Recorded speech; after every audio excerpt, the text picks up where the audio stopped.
Undang gancing langit kelap-lapaton lirekin sanging risang mawe kandung dari gendari gumarubuk iki apa Kurawa anak-anakmu wis rampung nggone padha siram jamas ndari tobat inggih mila mekaten Kakang Adipati menika para sarta kula sampun rampung dipun siram jamas weh lah dalah endi Urupati inggih kula Kanjeng Rama sampun paripurna anggen kula nglampahi siram jamas jagat dewa Bathara suman sengguni kula wonten dawuh Kakang Adipati Dursasana ya wis ana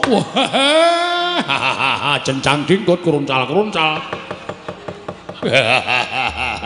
wonten dawuh Rama wah ladal gawe marem atiku syukur yen to Kurawa kabeh wis padha samapta ing gati sawega ing diri Urupati maju kene tak borehi aja nganti kedhisikan para Pandhawa Urupati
Miat langaning kalangguan aglar pandaan moncar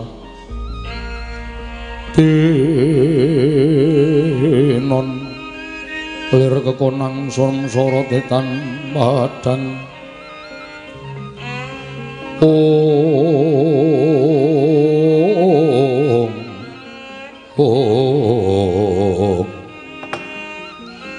Kakang Mas mboten nginten menawi paduka Kakang Mas musul dhateng Kang Rayi wonten madyaning tengahing wana.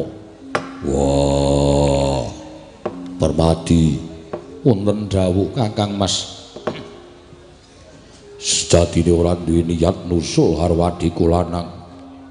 Nanging gandeng gonku ngundha layangan ana pelataraning pertapan. Rasaku kaya sepi. Tumuli aku ninggal pertapan Saptawarga ngupaya karo kowe. Wah, ndak sawang barep kakangku ingkang tansah momong karo Pinten Tangsen. Rasaku kaya ora mentala, Permadi. Aja pisan-pisan ninggal pertapan Saptawarga. Yen duwe wigati Pandhawa tetepa jangkep 5. Inggih. Pangraos kula nembe mboten saged jenak lire kepiye. Dipun sababaken lelampahan ingkang sampun kepengker. Nalika Pandhawa mesanggrah wonten ing Sendhang 7 tumunten kadhawuhan dening para Sata Kurawa. Pindah wonten ing Sendhang 9. Paduka Kakang Mas kemutan mapan wonten ing Sendhang 9 wonten satunggiling naga ingkang nalika semanten pejah dening Kang Rayipun Permadi. Wondene naga kala wau ingkang namipun naga Gombang. Sak pejahing naga tumunten nilar suwanten bilih benjang badhe males ngudi tuwuh lara wirang kaliyan ingkang Rayipun Permadi. Kakang Mas, nalika semanten tumunten manah kula ketuwan raos kuwatir durga ngangsa-angsa waslan sumelang. Mula Kang Sangka kuwi bisa meneh. Aja banget-banget nggonmu ngegungke marang kasatriyan sarta kasektenmu. Nadyan mung wujuding kewan, nanging kewan kuwi uga duwe hak sarta duwe kewajiban urip bareng karo bangsaning menungsa. Mula aja sok gendhak sikara karo sak pepadaning titahing Gusti. Permadi, singsihna rasamu ingkang kaya mengkono mau. Sing wigati ayo. Wah, mesake barep kakangku nggone antu-antu lawan pun Kakang Opadene Siadi. Bali nyang Saptawarga. Mundhak diarep-arep karo Kanjeng Hyang Wiyasa, Permadi. Miat langening kalanggiwan. Agar pandan moncar. Tinon ler kekonang surmsara tetan padang. Kasor lan pacaring pun ameng kekono.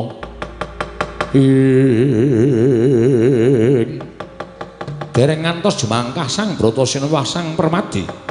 Dadak lampahing Kang Rayi nenggih Pinten Tangsen dipun mulat ing neraka kekalih ajele-jele saking katebian kagat kadrakasan nenggih satriya kekalih. Permara remangos lamya ngambrang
Pramara remangos lamya ngambrang kati karunaning kaswase dosang gondo astrat maca lengleng lalu mangulati Dinten Tangsen.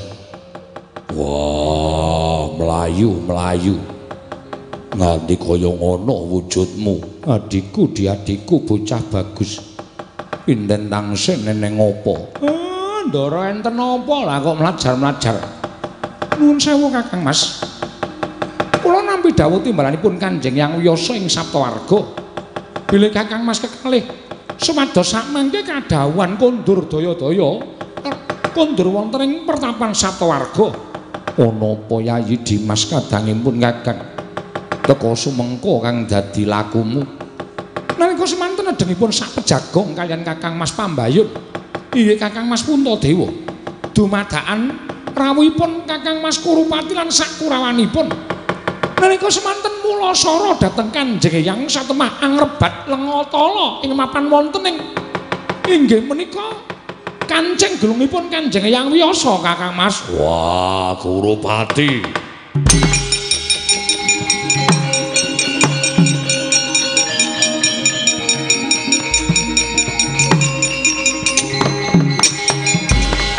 Permati wonten paring adhawuh. Wah, kowe mlayu sing banter Semar Permati derekno Pinten Tangsen tak gendhonge mulih ning Saptawarga.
Sing langit kelap-lapaton lir kincanging risang mawe gandrung putuku ngger putuku Bratasena abiyasa kakekku Permati wonten paring dawuh Kanjeng Hyang mula ya ngger sesuk meneh nek lunga kuwi pamit dadi ora bingung mbahmu nggone ngupaya kelawan putuku sakarone kejaba saka kuwi kakangmu ya atine ayem pikire tentrem Pandhawa mlumpuk ning Saptawarga kuwi gawe tentrem marem penggaling wong tuamu. Wah, aku njaluk ngapura. Kanjeng Hyang kula nyuwun pangapunten. Ature adikku Pinten Tangsen jari Kurupati sakurawane tekan kene.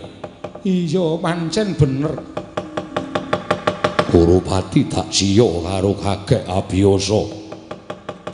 Mung mergo kepengin ngrebut wujuding Lengatala, apa kabeh mau bener? Iya, Nger. Kurupati kakangmu ninggal tata krama. Ora mantra-mantra dadi putune abiyasa. Astaku digeret nganti aku tiba saka pelenggahan. Sengkuni karo Kurupati ngotak-otak ketuku diuwek-uwek mung goleki Lengatala. Nek kowe ana mesti wae kedadeane ora kaya sing wis kelakon Bratasena. Wah.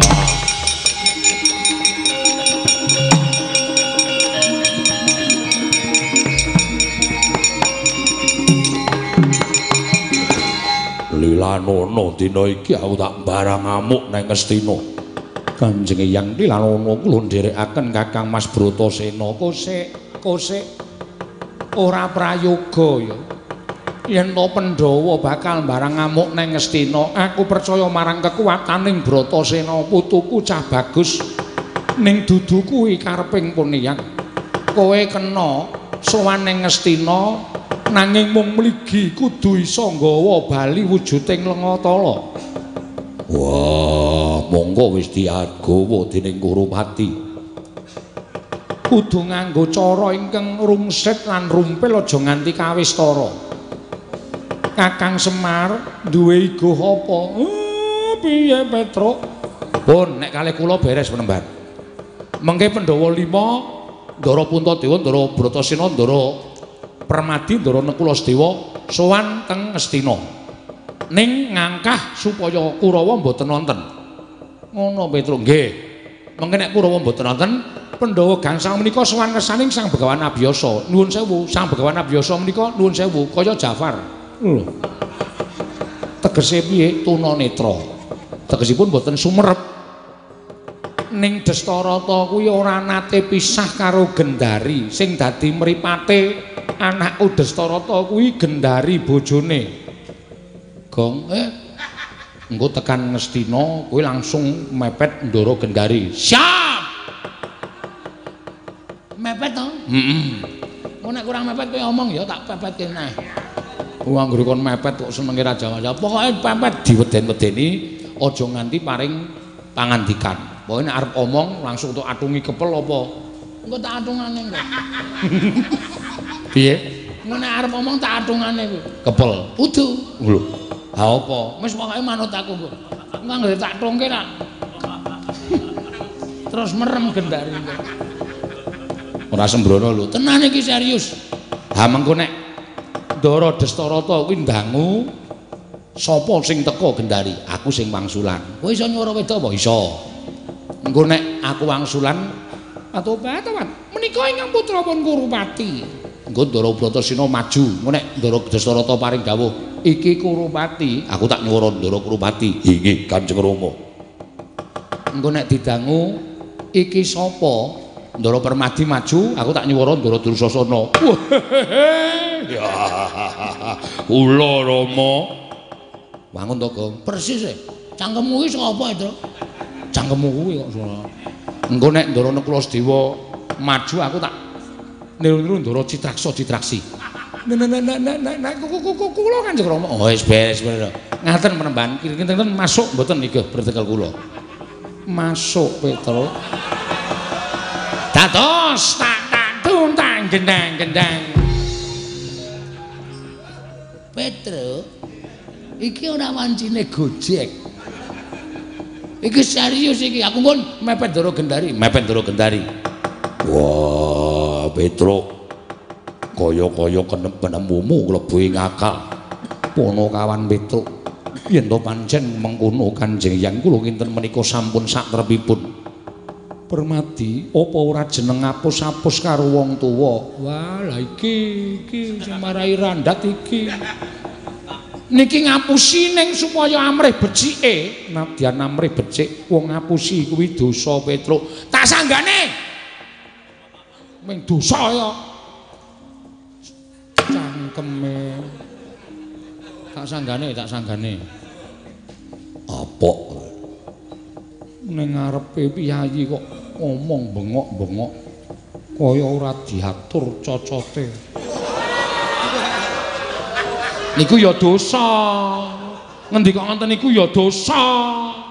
Oh, karo wong tuwa ngonoake nyuwara seru kok ning kupinge pepunden. Pepunden apa? Petruk senengane ngono kuwi. Bratasena Permadi Puntadewa pinten nangsen budhal nang Astina. Kaya sing digoke Petruk ndak kira iso kelakon. Kowe kabeh iso nampa kanugrahan saka Lengatala, Ngger. Wah, pinten tansih tak gendonge.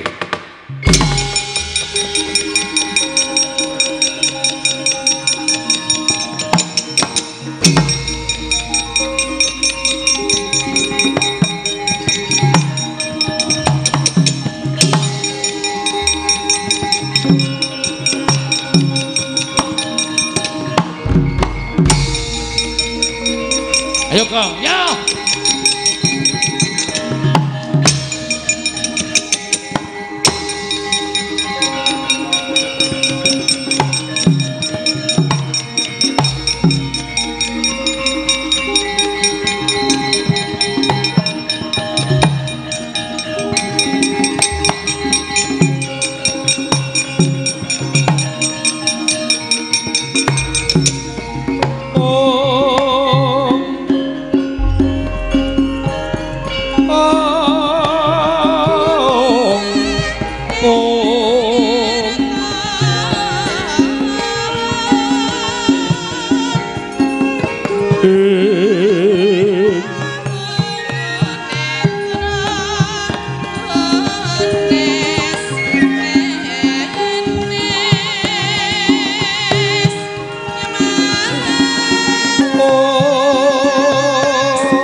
Merana semubang wangaruna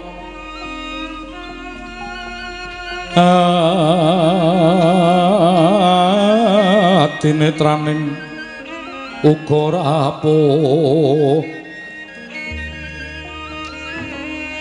sataning kokila ring kanikara sakatar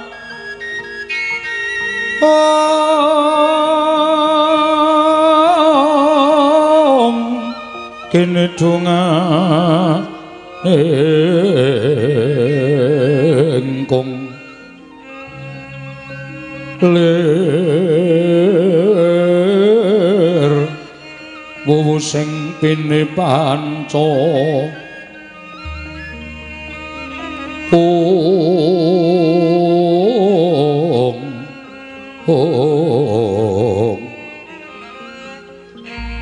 bebetoke ngayam wana mrak manguwuhing pagagan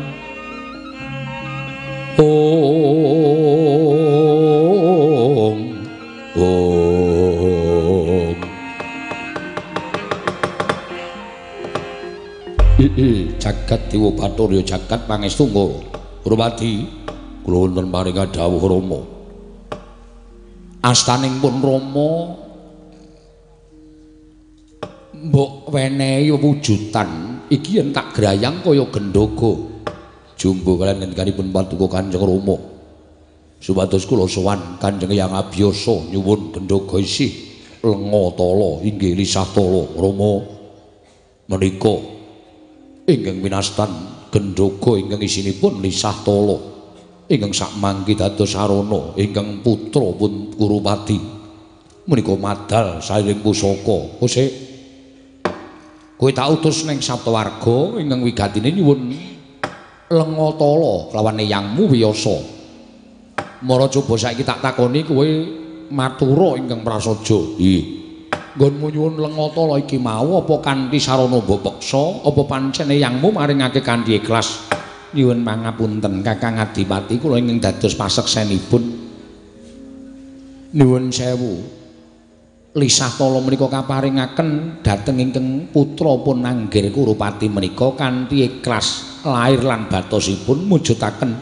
satunggiling tiyang sepuh ingkang saestu tresna dhateng wayahipun kula ingkang dados seksinipun malah ingkang putra pun Raden Dursasana ugi dados seksinipun anggenipun Sang Begawan Wiyasa maringaken pusaka lenga tala menika Kakang Adipati Dursasana wonten dawuh apa pancen bener ngono kang dadi ucape Patih Sengkuni oh iya Rama mboten lepat Nyoto Kanjeng Hyang Wiyasa menika tresna dhateng sangganing para sata Kurawa ketitik lenga tala kaparingaken kanthi ikhlas lair batosipun Kanjeng Hyang Abiyasa ing Sabtawarga boten sarana dipun peksa lan boten sarana dipun rebat yen to kabeh bener apa kang dadi ucaping Pati Sengkuni apa dene ature Kurupati lan Dursasana nggih miturut kabar ingkang wis ndak tampa miturut wewarta ingkang wis ditampa dening Rapamu ing Ngastina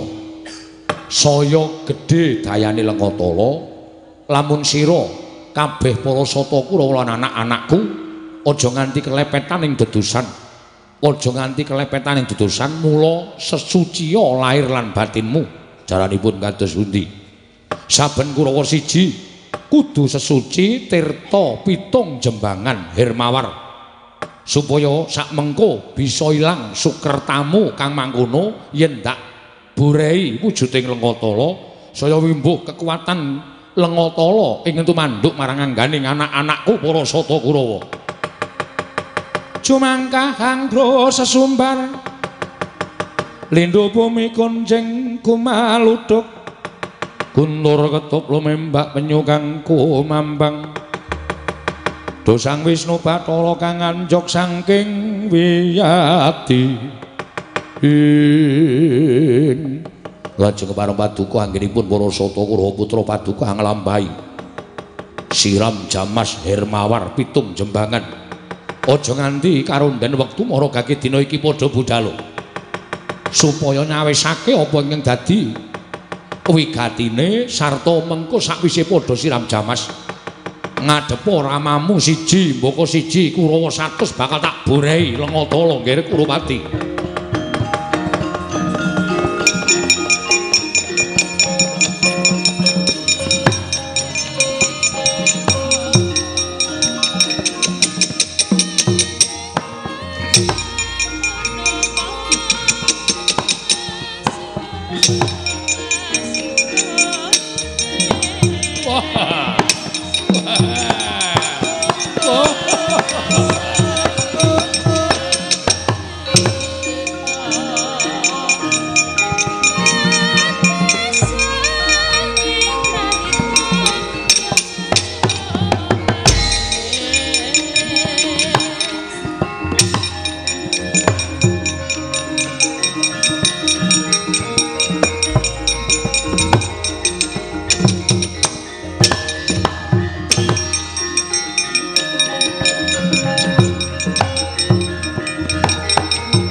Gansing langit kelap-lapaton lirgin sanging risang mawe gandrung dari gendari gumarubuk iki apa Kurawa anak-anakmu wis rampung nggone padha siram jamas ndari tobat inggih mila mekaten Kakang Adipati menika para sata Kurawa sampun rampung dipun siram jamas weh lah dalah endi Kurupati Inggih kula Kanjeng Rama sampun paripurna anggen kula nglampahi siram jamas jagat Dewa Bathara Suman Sengkuni kula wonten dawuh Kakang Adipati Dursasana ya wis ana jencang dingkut kruncal-kruncal wonten dawuh Rama wah ladal gawe marem atiku syukur yen to Kurawa kabeh wis padha samapta ing gati sawiga ing diri Kurupati maju kene Maju kene tak borai, aja nganti kedisikan para Pandhawa, Kurupati.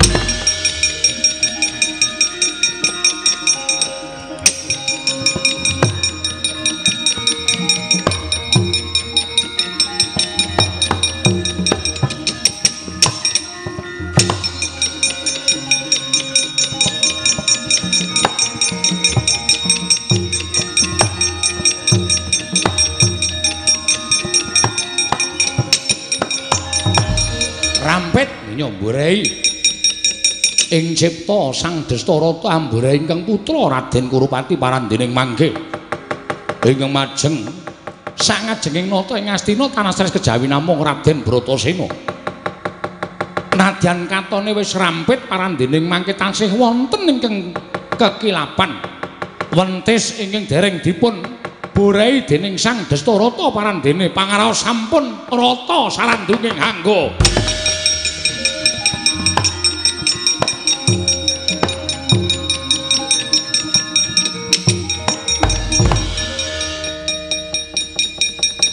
Kurupati wis tak borai. Dursasana, wala dawuh Rama. Anenggak Kurawa Dursasana, gage kene. Maju Dursasana tak borai. Lenga tolong ngger anakku cah bagus.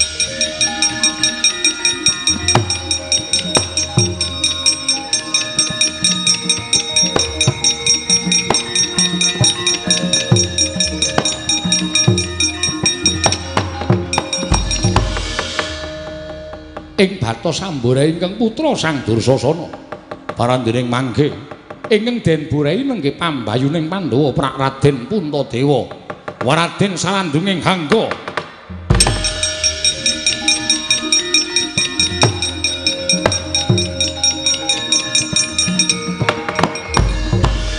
Kartomarma ndi Kartomarma? Kartomarma apa Surtayu kene? Antaraning loro dhisik kuwi tak boreane. Kartomarma, wonten pingganing dawuh Kanjeng Rama. Mara maju kok. Tak borai lenga tala ngger mriki nun ngestaken dawuh.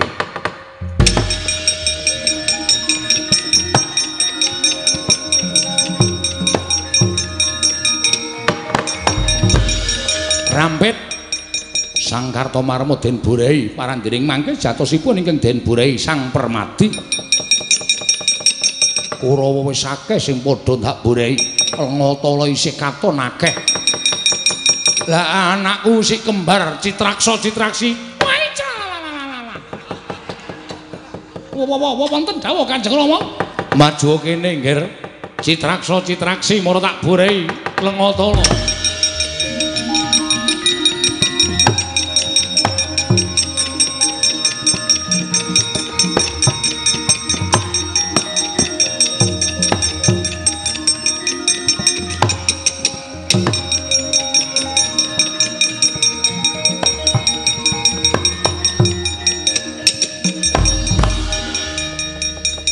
Siji mboko siji katon wis padha rampit.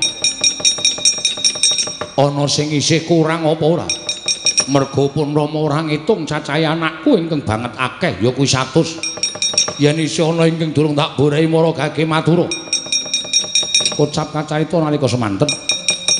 Risang Bratasena sigra nyasmitani ingkang raka miwah ingkang rayi supados medal saking negaring Astina. Tanggap Risang Bratasena sigra nyaut gendhoga den beta mlajar sangganing para Pandhawa kondur wonten ing pertapan Sabtawarga.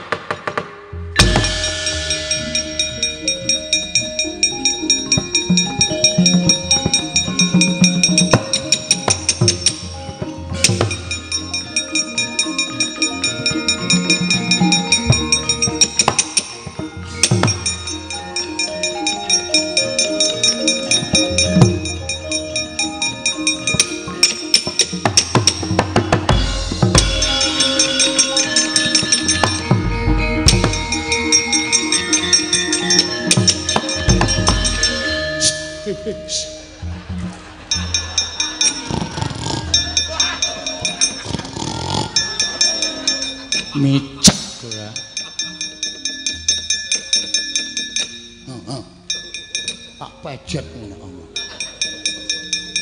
Ngrewani omong tak samul. Oh. Ayo. Wes. Wis entuk wis ayo wis nang kono terus micek iki Pandora. Mantu dasmu. Matamu. Ya.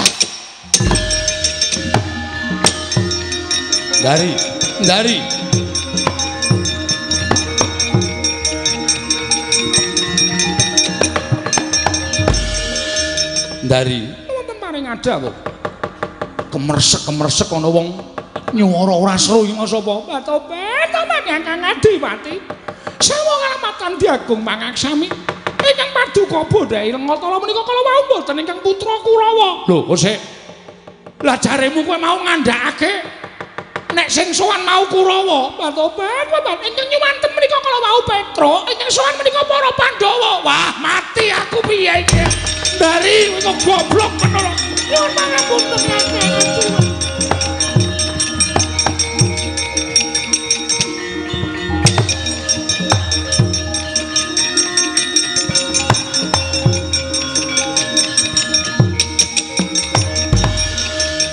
Kanjeng Rama ingkang putra Parasata Kurawa sampun kelampan siram jamas jangkep ingkang putra satus cacahipun. Kanjeng Rama gendhoga isi lisah tala mboten wonten menastanipun Kanjeng Rama. Kurupati njaluk ngapura wong atuhamu ingkang cacat netra wekasan gampang diblithuk dening menungsa. Liripun kados pundi? Kowe mangkat nglakoni siram jamas Pandhawa teka neng kene ibumu diancam karo panakawaning Pandhawa ora entuk guneman. Aku ndangu karo Gendari sing nyuwara Petruk, aku ndangu karo Pandhawa sing nyuwara kaya swaramu Petruk nganti aku kalebyan. Pandhawa tak borehi Lengatara wutuh. Kurupati aku njaluk ngapura jagat Dewa Bathara Paman. Pripun? Sabar.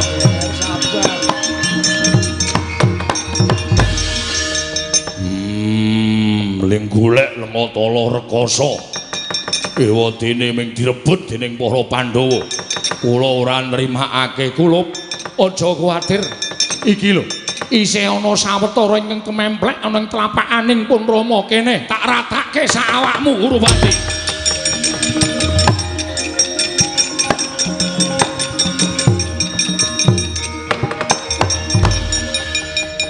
Sisaning lisah ingkang tasih wonten tlapakaning Sang Dastarata binurehaken wonten ing angganing Sang Kurupati. Parandening mangke tasih wonten ingkang kliwatan inggih menika pupu ingkang sisih kiwa.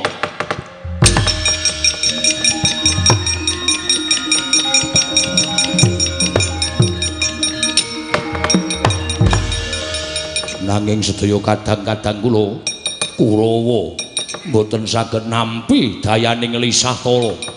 Walah pancen keparat. Jarene Pandhawa ki wong utama, jarene Pandhawa ki wong becik. Ning tinemune wani ngapusi karo wong gerang kaya aku. Susulen, Ger, susulen jaluken Lengatara. Nyuwun pangestu.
yata laruta saking kutha yen amutusa Sang Sri wong licik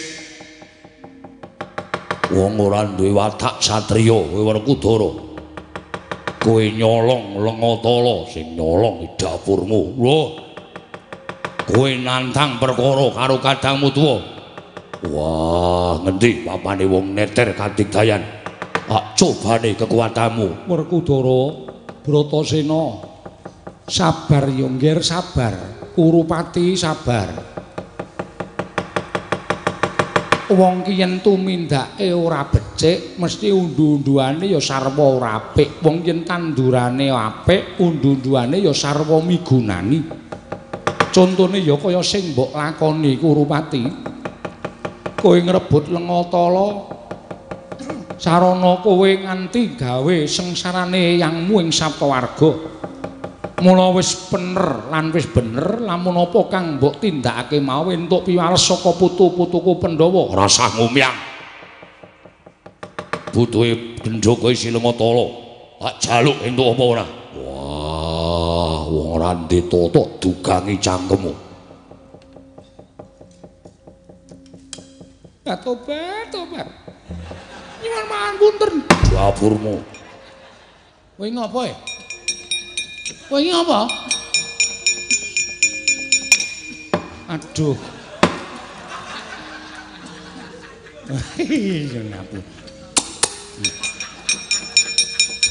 Ngambungi tangan barang. Terus minggat. Nggih, wis dibantu sing minggat-minggatke. Wong ki nek tumindake ora apik, balesane ya ora apik. Iki sing jagani Kanjeng Ibu. Supaya ora matur Kanjeng Rama dapure kaya ngene. Karepe dhewe. Kula menungso ora tatanan wani ninggati kakangku.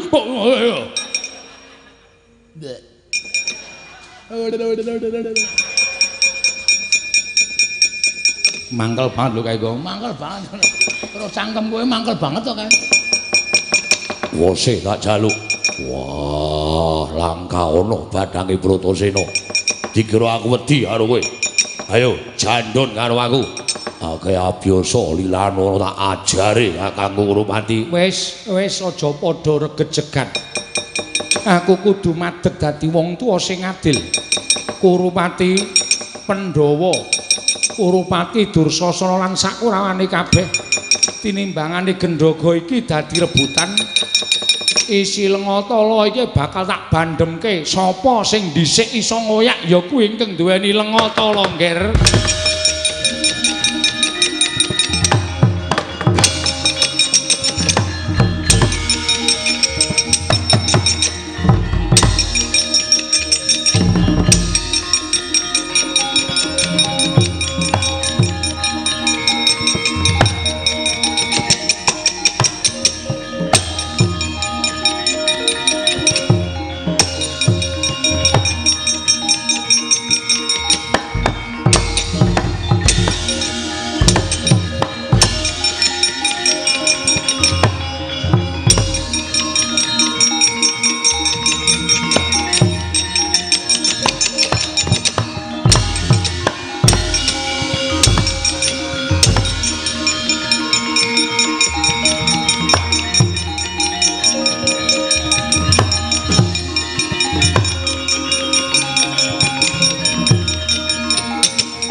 Mlajar ngupaya ngoyak lampahe Lengatala mulat Harya Suman nalika semanten weruh lamun Lengatala wonten ingkang dawah wonten ing jambraing petrabaan Saptawarga dinggo gulung patih sengkuni Lengatala.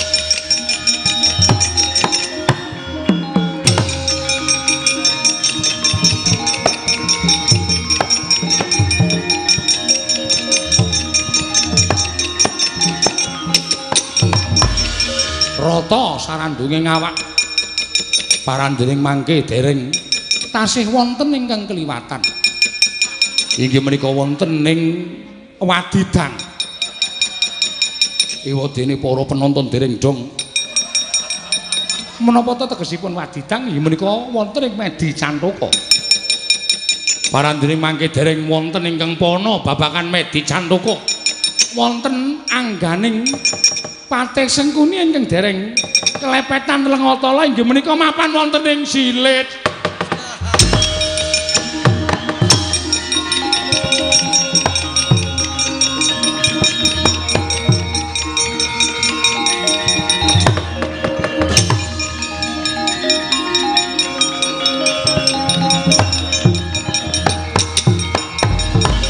Umleyang Gendhaga isi Lengatala nalika semanten keparenging Jawata dawah wonten ing sakjroning sumur Jalatundha tanggap risang Bratasena satriya ingkang ora wedi ing pati sigra ami lalu anutur lampahing Gendhaga nyemplung telenging sumur sang Bratasena wau.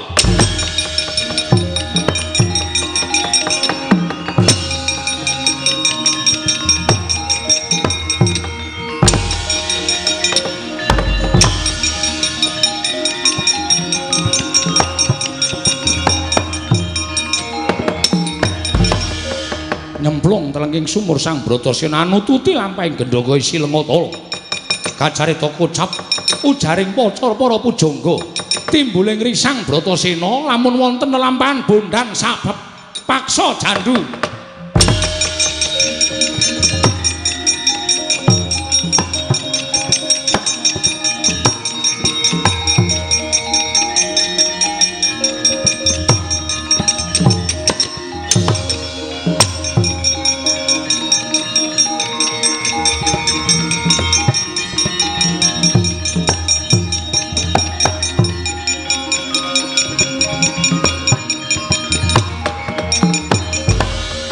Kandya bala Pandhawa mbiyuk gumulung mangung siring sata Kurawa mudhar Bratasena.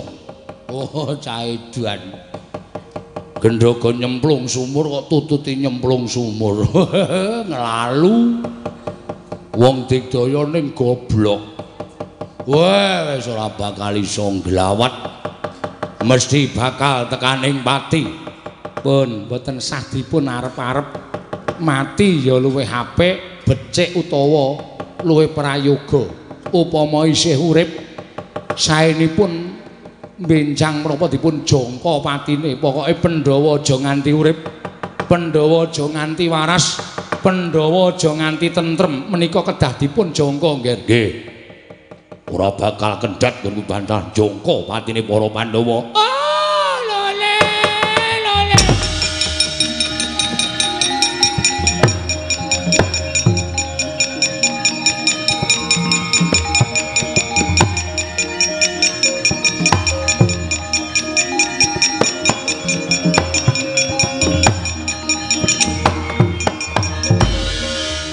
Iki apa meneh iki? Ana wong kere kok ngadep piyayi-piyayi. Kula nuwun sewu, Den. Kula nyuwun paring-paring, Den. Paring-paring apa? Kula menika mbeta anak kula ingkang luwe lan mboten menika dipun tilar mbokipun. Kula nyuwun pangapunten anak kula luwe, kula nyuwun sekedhik. Terjo tuwin kaya supados anak kula menika wareg.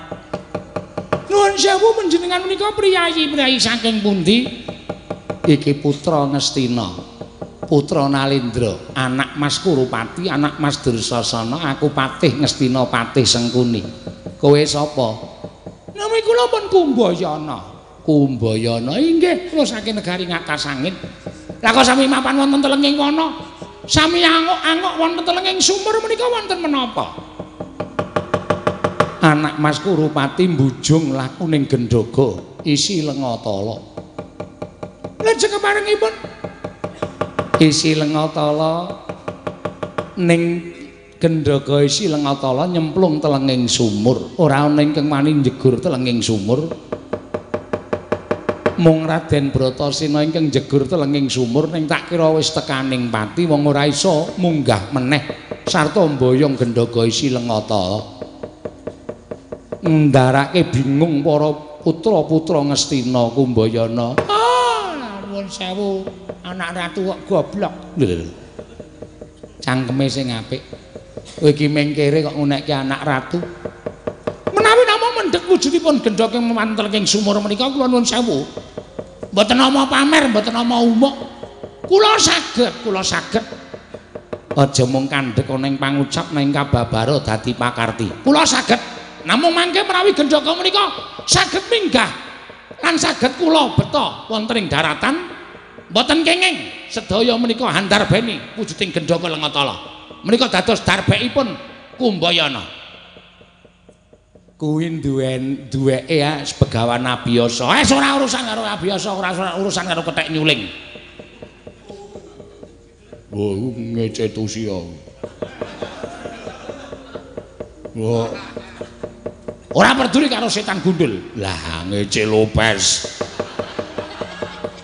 Wong kok omongane sak penake dhewe. Iya. Menika pusaka badhe kula simpen, sampun ngantos dados rebutan antawisipun putra Ngastina. Ning aku tak nonton nyatane nek pancen iso jupuken gendhaga isi Lengatala. Nek pancen iso, nek ora iso kowe wong ngemis kowe mengkere tak tugel gulumu. Kula aturi mresani titip anak kula. Ora sudi. Patih kok kon bopong anak kere. Kula glethekke wonten mriki. Pun dijagani. Apa dikira Kumbayana ki wong loro saudon telu saurupan. Mang tonton, gendhaga kula pendhet mawi suket dom-doman ingkang kula tuntumaken wonten mlebeting sumur menika.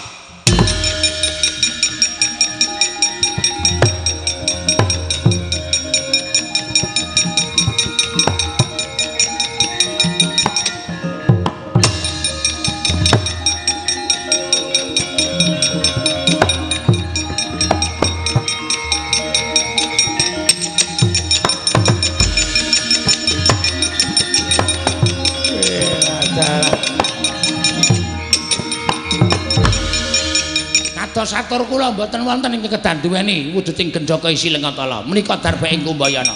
Ora kena nggo rebutan. Ora kena kanggo ponto-ponco bakah. Nggih, menika wong ora baen-baen. Wong ora loro saudon telu saurupan. Menapa sampun samis mboten pitados kaliyan kekiyatanipun Kumbayana. Paman, wonten dawuh.